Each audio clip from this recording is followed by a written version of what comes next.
Welcome back to Programming Fluency.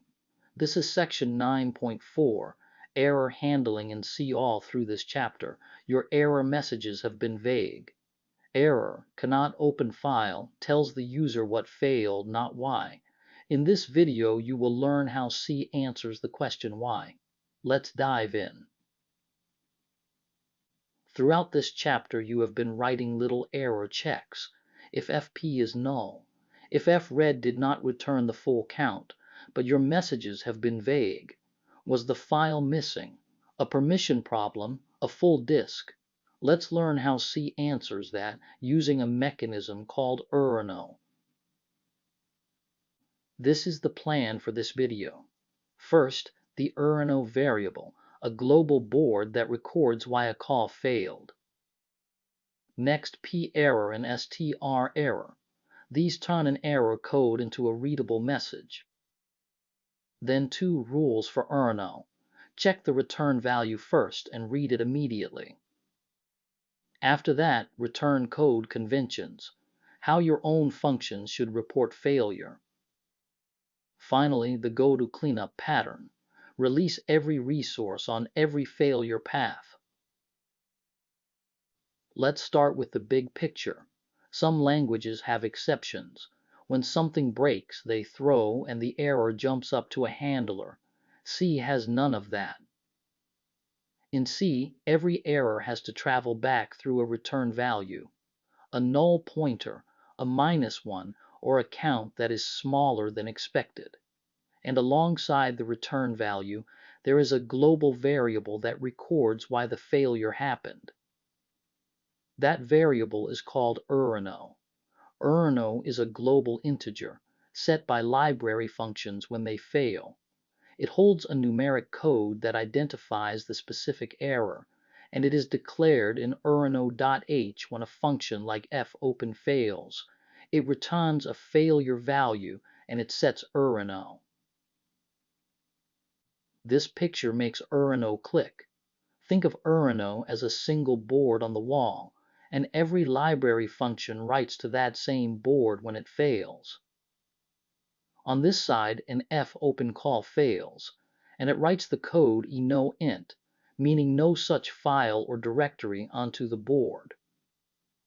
But here is the catch. The very next call that fails, say a malloc, overwrites the board with its own code mem out of memory.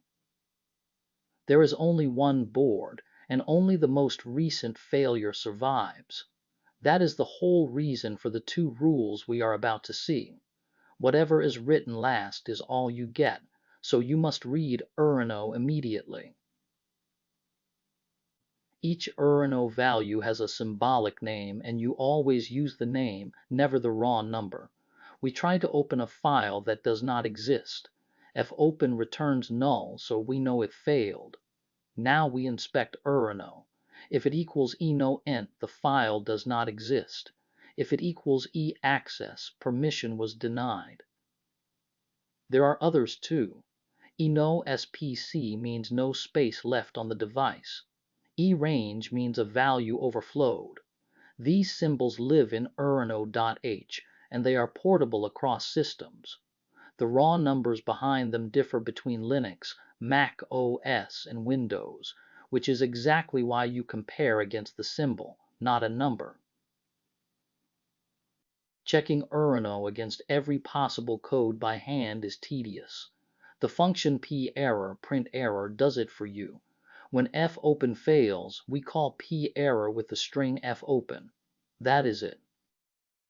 The output is fopen : no such file or directory.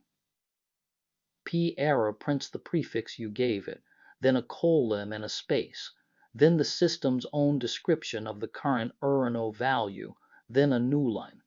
And it always writes to standard error, which is exactly right for an error message. Use the prefix to say what you were trying to do. Sometimes you do not want to print immediately. You want the error text as a string, so you can embed it in a bigger message, or log it.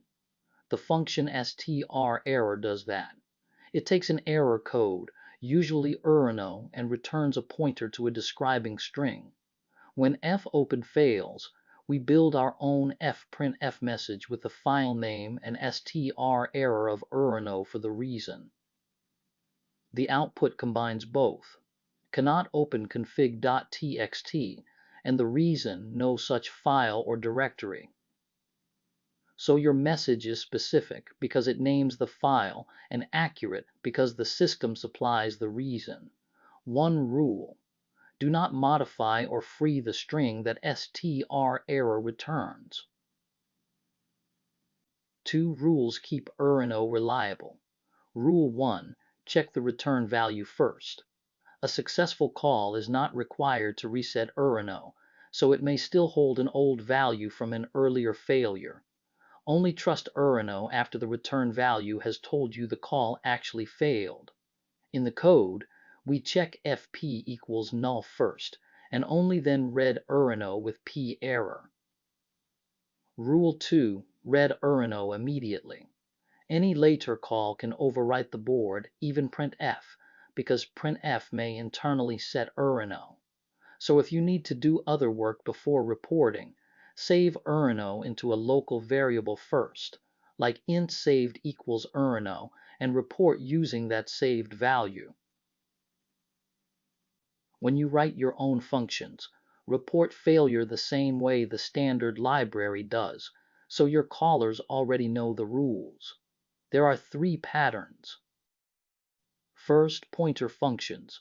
They return a valid pointer on success and null on failure, like fopen and malloc. Second, count functions, like fread and fwrite. They return the number of items handled. A short count from fwrite always means failure, but a short count from fread might just be the end of the file, so you use feof and ferror to tell a real error apart from a normal end of file. Third, status functions. They return 0 on success and a non-zero value, often -1 on failure, like fclose and fseek. Pick the pattern that fits and stick to it. Return -1 on failure, return 0 on success, and your callers can check your function just like a library call. Real functions often open a file, then another file, then allocate a buffer. If any step fails, you have to release everything you already acquired. The standard C idiom for this is go to cleanup. Look at the structure. At the top, we set result to -1, assume failure, and initialize every resource pointer to null. Then we acquire resources one at a time. If any acquisition fails, we jump straight to the cleanup label with go to cleanup. If everything succeeds, we set result to 0. At the cleanup label, we release everything. Free of null is safe, and the if checks stop us calling fclose on a null pointer. Notice that closing the output file can itself fail while it flushes buffered data, so if that fclose returns non-zero, we set result to -1, and the caller learns the write was not fully saved. This is one of the few good uses of goto in C. This figure shows why the pattern wins. The happy path runs straight down the middle. Initialize, open the input, open the output, allocate the buffer, process the data, success. Every failure check branches off to the side, and they all converge on one cleanup block that handles every failure path. From there, one shared block releases exactly the resources that were acquired. The ones still null are safely skipped. The big advantage is maintenance. Adding a 4th resource means one new initialization line at the top and one new release line in cleanup. Compare that to the nested if approach, where every error path repeats the whole cleanup. A common habit is to check fopen but ignore everything after it. That is not enough. Fwrite can fail if the disk fills up, and fclose can fail too because it flushes buffered data. We check fclose's return value. If it is not 0, we report it and return failure. This is why it matters.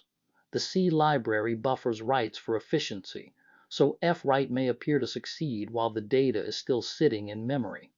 The actual disk write happens when fclose flushes the buffer. If the disk is full at that moment, the data is lost, and fclose returns a non-zero value. Checking fclose is your last chance to catch a write that silently failed. Now 2 classic error handling bugs. The first is checking errno without first confirming the call failed. Here we call fopen, then immediately test whether errno is non-zero. But a successful call is not required to reset errno, so errno might still hold an old value from some earlier failure. This code can report an error that never happened or report the wrong error. The fix is the first rule again. Check the return value first. If fp is null, then errno is meaningful, and you can call perror. Never test errno on its own to decide whether something failed. The second bug is printing errors to standard out instead of stderr. Here we use plain printf for an error message, which sends it to standard out. The problem shows up when the user redirects output, for example ./tool greater than results.txt. Now standard out goes into the file, so the error message is swallowed into results.txt, and the user never sees it on the terminal. Worse, it mixes error text into the program's real output. The fix is to send errors to stderr, using fprintf with stderr as the first argument. Stderr stays on the terminal even when standard out is redirected. Let's recap. C has no exceptions, so it reports errors through return codes plus the global errno, which perror and strerror translate into readable text. Follow the 2 rules. Check the return value first, then read errno and read it immediately before anything else can overwrite it.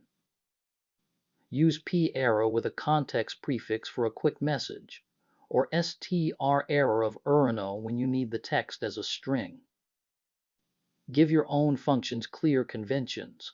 Return null or 0 and -1 or a count. Use goto cleanup to release every resource on every failure path, which is far cleaner than nested ifs. And always check fclose on output files and send every error message to stderr. Next, you can now write complete programs that handle files, arguments, and errors. In the next chapter, you will learn how C compilation and builds actually work. The preprocessor, separate compilation, linking, and makefiles.